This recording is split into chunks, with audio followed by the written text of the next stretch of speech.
Welcome to VitaFriends Voices, a podcast brought to you by Vitaflo, where we will share your stories.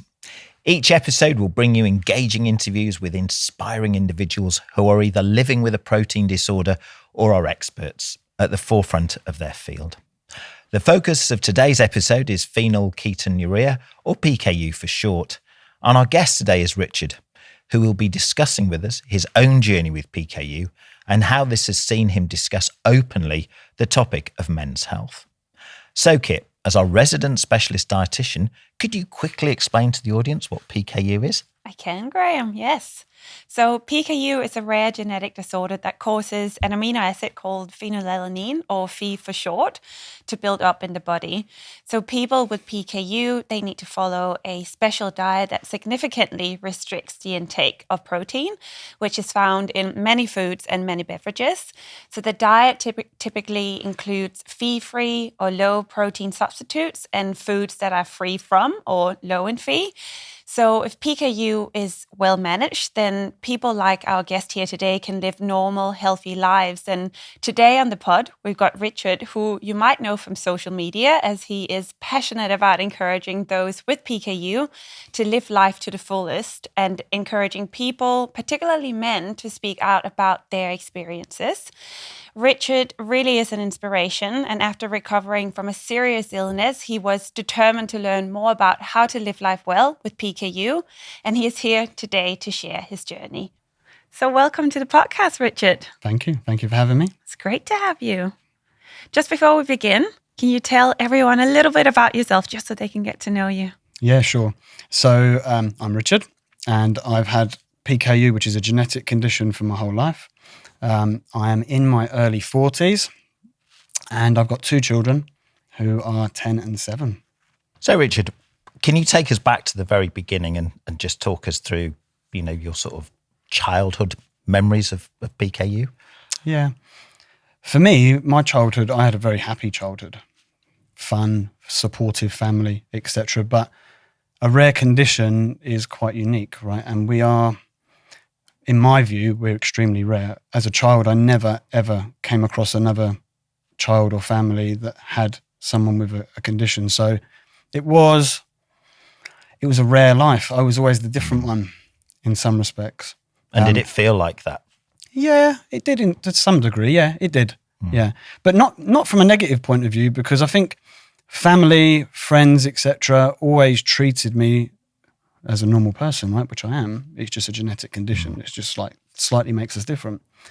So I was always considered from a diet perspective as special.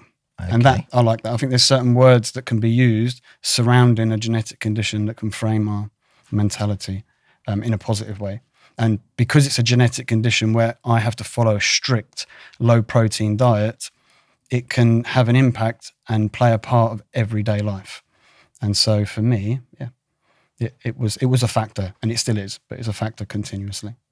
So you mentioned that it plays a factor in everyday life. Can you go into a little bit more detail on how?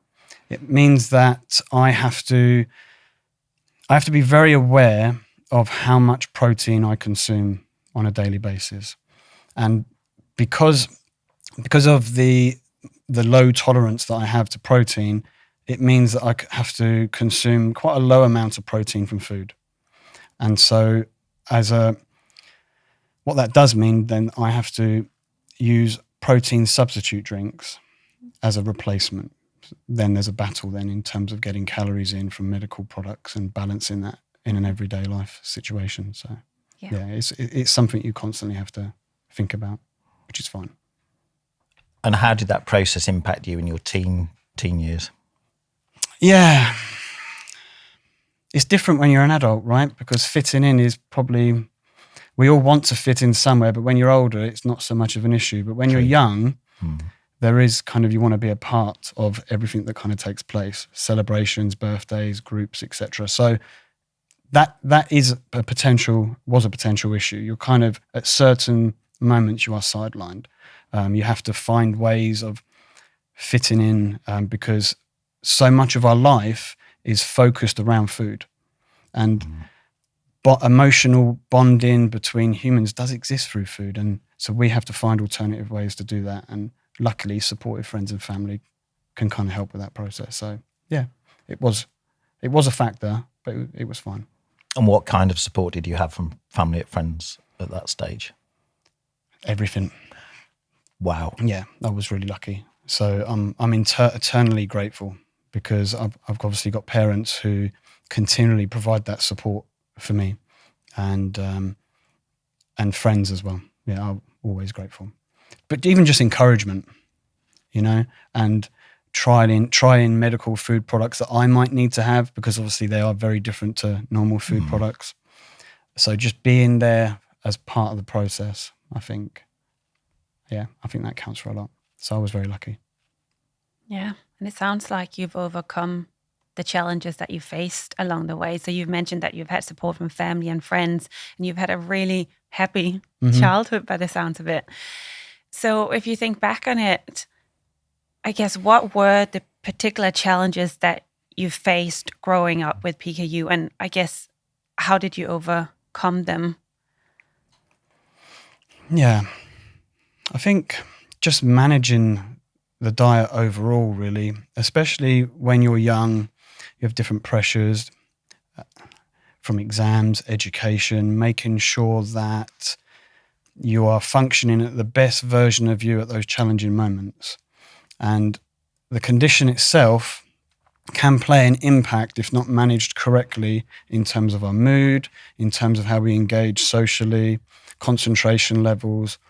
So, yeah, it's tricky, but I think as long as we've got the support around us and we manage it effectively, then I don't think it can massively impact us as much as it possibly could if we didn't apply ourselves correctly and our levels or blood levels, Phe levels were really high.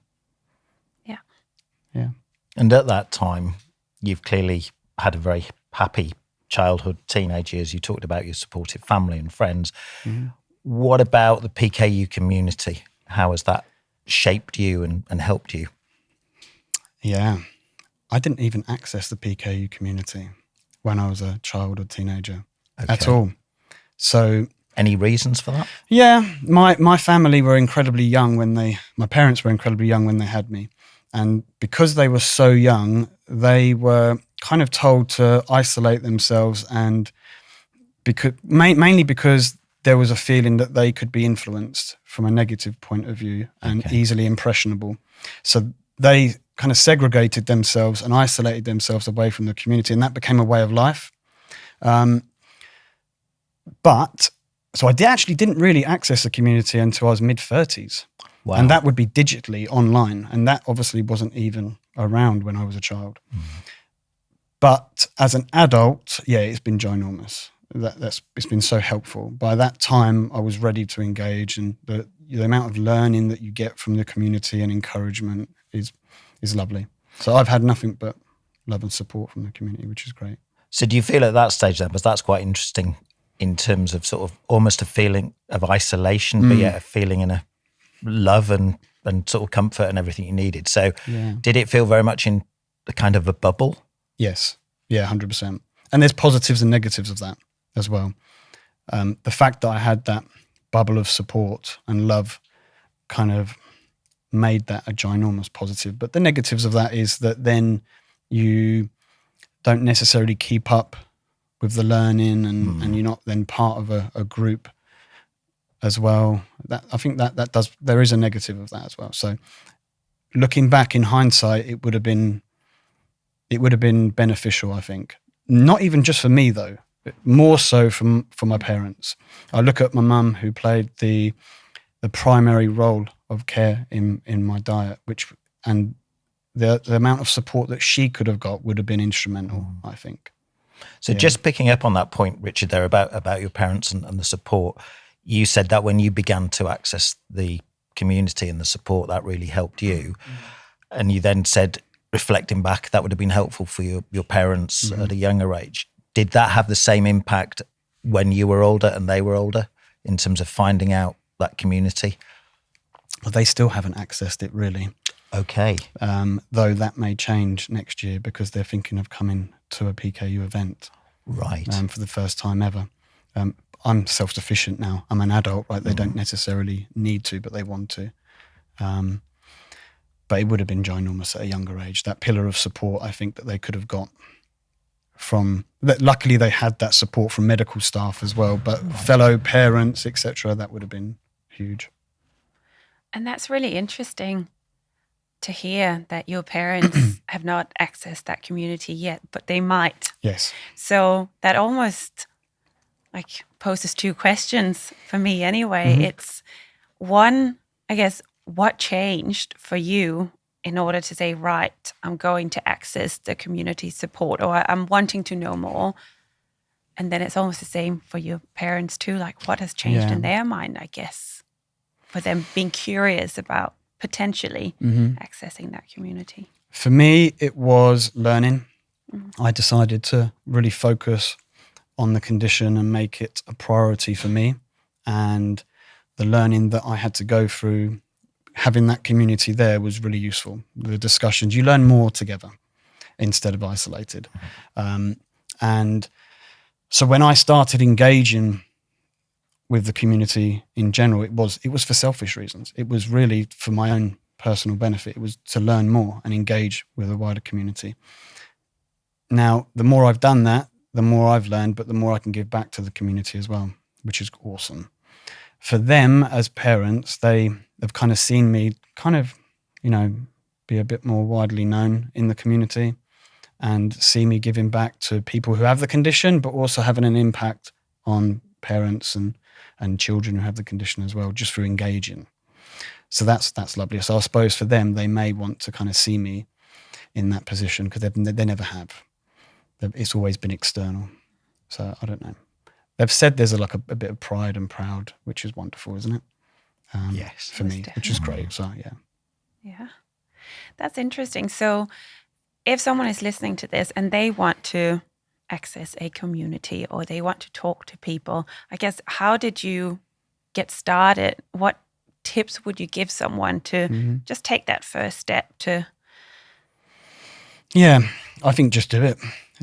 Even if you're nervous or concerned or there's an air of vulnerability there, I think it's first just addressing that and saying actually it's going to be a huge benefit regardless. It started digitally, so Facebook groups, digital groups, social media platforms. But then the more I engaged with individuals, the more I realized that there was actually events, and I was recommended by one person to maybe attend a live face-to-face event, which I did.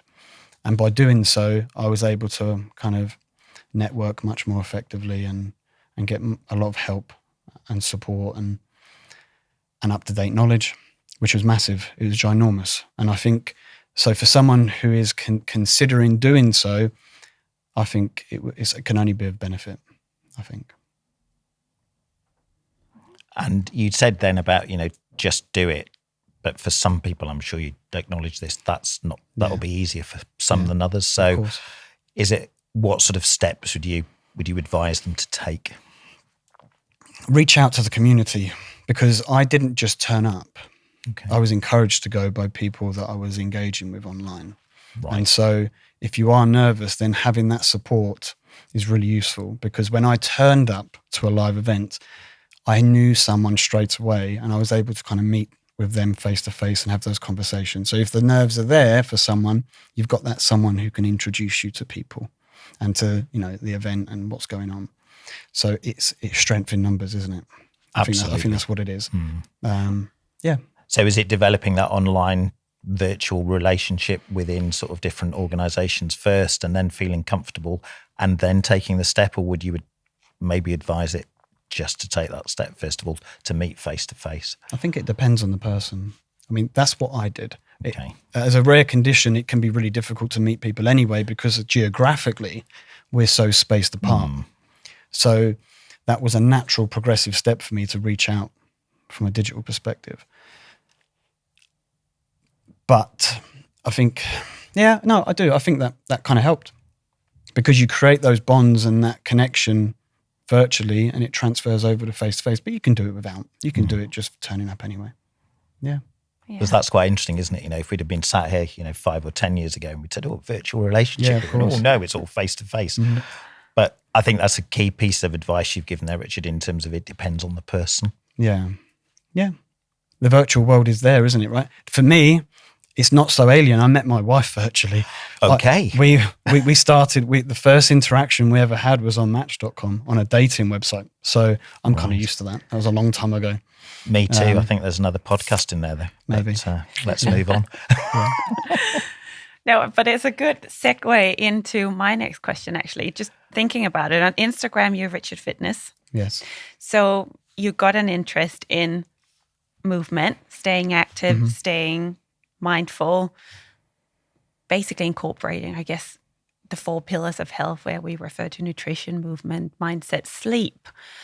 But how did you get into that in the first place? Have you always been, intrigued by social media and connecting with people? We've talked about that a little bit, but have you always been interested in movement? And I guess, has that come with you attending these meetings, communities, learning more, and then having almost more questions? And you said you're now able to, help and educate and give back as well. So how did that all start? Yeah, I've always been sporty. Yeah. I've always been quite active, though probably when I had children, responsibilities, time, it reduces. Responsibilities increase, time reduces, right? So it naturally becomes a bit tougher. But for me, the big momentous sort of shift in my mindset was when I was in my mid to late 30s when I was diagnosed with cancer.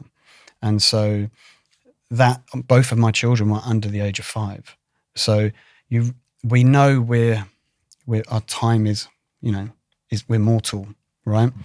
But when we have something like that, for me anyway, when that actually happened, it was a signal that I have to treat my health as a priority, because in my mind, if I'm better for me, then I'm better for everyone else around me. And so the shift was, okay, I can't maybe control that, but there's a lot of things that I can control. And so I need to focus on that more than I've ever done before. And so that shift naturally then started with sleep, recovery, movement, well-being, fitness, and it just kind of started from there, really. It started for selfish reasons because I was focused on me, but actually, in hindsight, with a mind shift, I don't think it is selfish. I think it's you put yourself first, you're better for other people. I was going to say, I don't think it's selfish at all. You were doing it for yourself and your family and those around you. And in doing that, you are now inspiring a whole community. Yeah, apparently. How does that feel?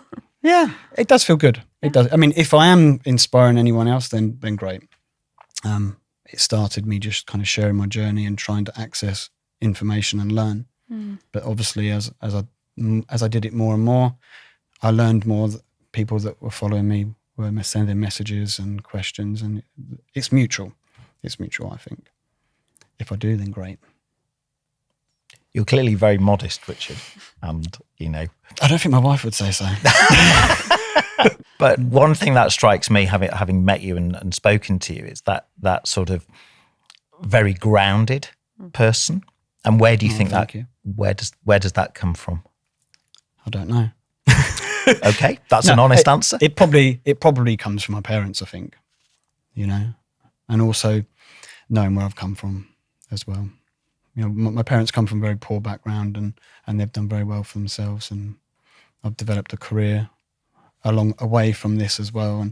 And also, when you grow up with a rare disease, as a child, you visit hospitals yearly, more than once a year. So you're seeing a lot from a young age. You're seeing people who are well. You're seeing people who are not so well. You get exposed to things that on a regular basis that can kind of shape you, I think. So you become in my mind anyway, you become very thankful and grateful for the support that's there from medical professionals, from dietitians, clinics, family, organizations that invest into us. So, yeah, I think so. The support is bigger than just us. It's everyone that's kind of rallies around us. And so I'll be eternally grateful, I think, for that. I think that maybe grounds me. Maybe. If I appear grounded, then great. You do, humble and grounded. No, thank you. And I think that relates back to what you were talking earlier in terms of that whole community. And that's clearly played a part within your whole life. And how do you see that community growing in the next 5 years? Community as in my own personal, or the PKU Both, thing? to be honest. Yeah. Yes. Because clearly it's very important to you. Yeah, I think for me, it's how I access that.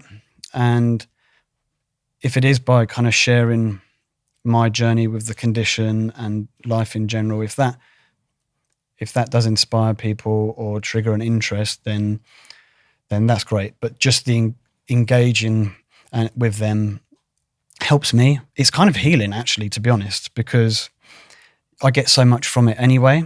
And so if that then increases and magnifies, then that's wonderful. I can see it that what I would like is for more men to be involved and kind of share their story as well, because our perspective just is important as well. And I think we learn from so many other people. At the moment, it's quite female dominated. So, yeah. Yeah, it's good to have that balance, isn't it, of women's health, but also men's health is equally as I think important so. as the other. Yeah, I think so. For sure. And I guess just taking a few steps back here, you mentioned before that the turning point for you to become healthier was you being diagnosed with cancer. So you've got cancer, you've got PKU, you've got small children, you've got a wife. Yeah. I guess, how did that diagnosis feel at the time? And then thinking back on it, or looking back on it now, how do you feel you have developed as a person through that time? Yeah. When you're in that moment and you're living in that moment, it's not a nice moment, obviously, clearly. And your vision can become clouded because you're surviving and you're dealing with that particular situation. But obviously I've moved on. I've had all the help and support that I can have, and I'm clear, and had chemotherapy, etc. So I think looking back in hindsight, it can make or break you, right? It was never going to break me. I couldn't allow that to happen. I've got people that I'm responsible for, people I need to be there for, including myself as well. But I think going through that experience and the work and the action and the effort that I put in after has kind of made me stronger as an individual, I think. So stronger here in terms of the physical health, but also stronger up here too. And I've made mistakes along the way. I've had to learn as well. But yeah, I think it was probably worthwhile. Yeah. So it's really that mindset in a way. Yeah, I think so. Yeah. Yeah, I think the struggle can make us stronger. Yeah. But we have to actually take action, otherwise we can freeze. And I've done that too. But it's constantly moving forward, constantly learning, constantly adapting. Yeah, I think so.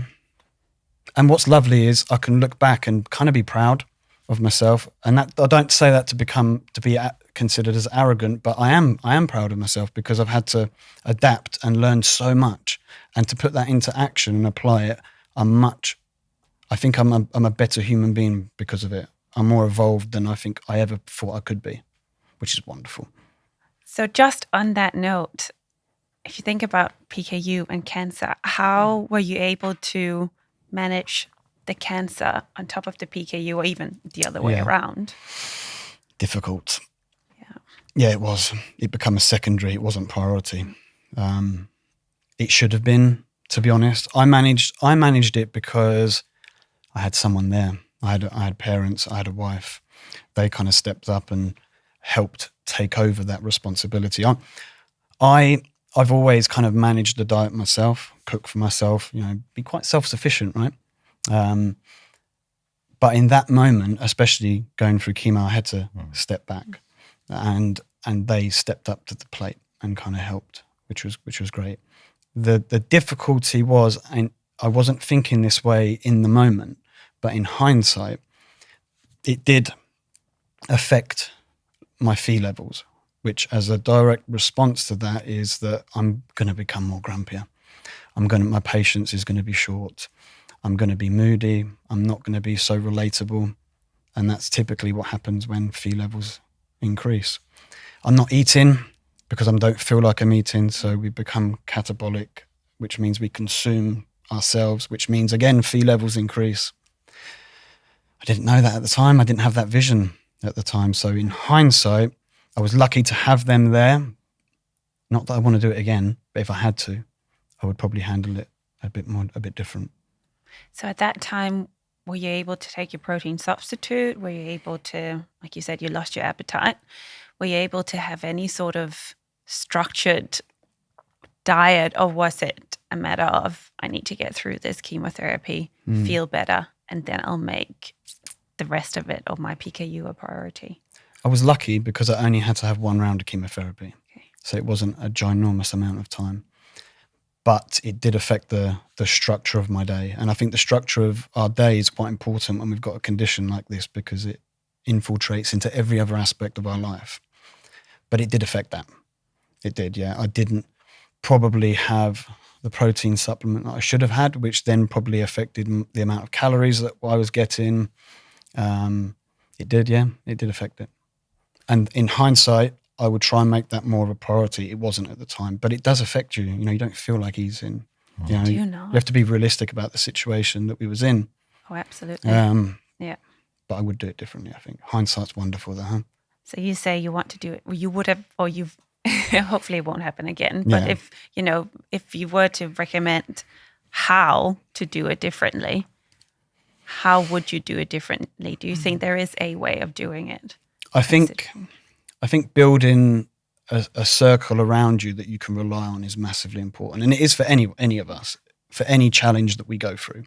That inner circle that we have is massively important, because it's the individuals that are around you that you can rely on in those moments.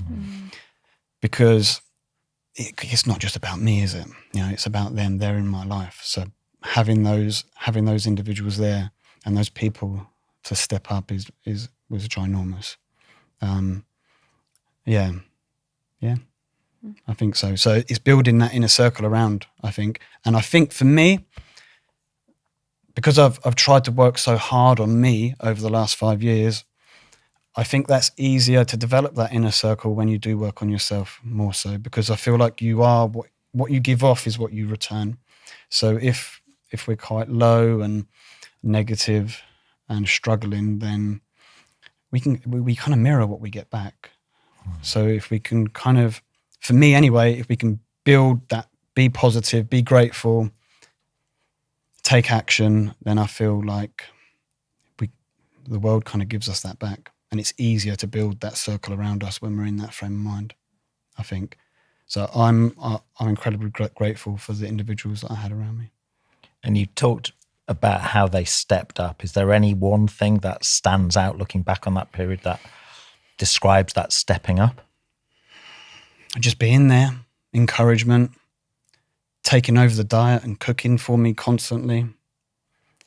Parents being there, allowing me to move in to their house again as an adult. Must have been very weird, right? I actually moved home to recover. Okay. I had young children, so I was very careful of them jumping on me and opening their space up to allow me to come back in as an adult. I've moved on, obviously, as a young adult, but then having that unconditional love, I think, is awesome. And how did that feel for you actually going back? Yeah, weird. Going back to the room that you had kind of left. Everything feels much smaller, right? But lovely, because you know that love's there continuously. Yes. I was very grateful to have that. Okay, so if we go back to the present moment as we're sitting here today, how are you doing? And how do you intend to move forward in terms of giving back to the community, giving back to yourself? Yeah, no, I feel good. Thankfully. I feel healthy. I'm fitter than I've ever been, which I think in my early 40s is really good. I'm really happy with that. Fitter and stronger than I've ever been prior, so awesome. I think moving forwards, I kind of want to focus on not just myself and try to kind of help the community learn more about health, more about fitness, because I'm learning too. And there's not a huge amount of research out there in regards to our bodies and our condition and how we respond to exercise. And I know there's research and studies going forward that are focusing on that, which is great. For PKU For specifically. PKU specifically, yeah. But I feel like I kind of want to learn with the community and move that forward. So if that is sharing my journey more so, and how I respond to kind of fitness and exercise and making mistakes and, doing things correctly, whatever that may be, then that's kind of, I feel like, what I want to do. Because I get a lot from the community. So I think giving back is massively important. And how do you think you can give back? Being more active on social, doing stuff like this. Yeah, being more active on social media, attending events, communicating more, and not doing what I did before, isolating and being away, being involved. I think that's the way forward. But also, I'm incredibly grateful for platforms like this, for individuals like yourselves, for individuals here and in the greater organisation that you're a part of, because as an organisation, you could just exist. That's the truth. You could just be there, but you're not. You're actively being a part of the community and giving back. You're spending time, effort and resources to give back, and that's, I think, massive, because what that does is that I think that changes lives. It changes mindsets. And so I'm very thankful for you guys as well. Well, we're thankful to be able to tell your story. So Thank you. it's our pleasure. It is. And thank you for an inspirational podcast today. No, thank you. That's been really tremendous, actually, in terms of what you've said. You also mentioned about men's health, and we will look at that again with you in a future episode for a coming series. So we're very excited about that. But thinking about the future then, Richard, and this is a question we ask all our guests at the end of our podcast. If you had a crystal ball, how would you like care to be for the PKU community in the future? I would like it to be more consistent.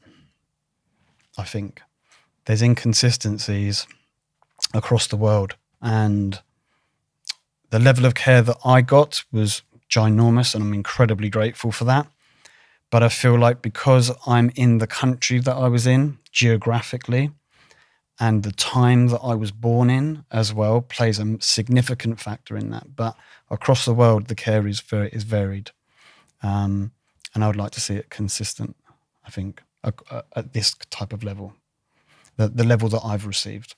So hopefully moving forward, as more medication and drugs that can come through and completely and radically change our lives, I would like that to be filtered and accessible across the board for individuals, I think.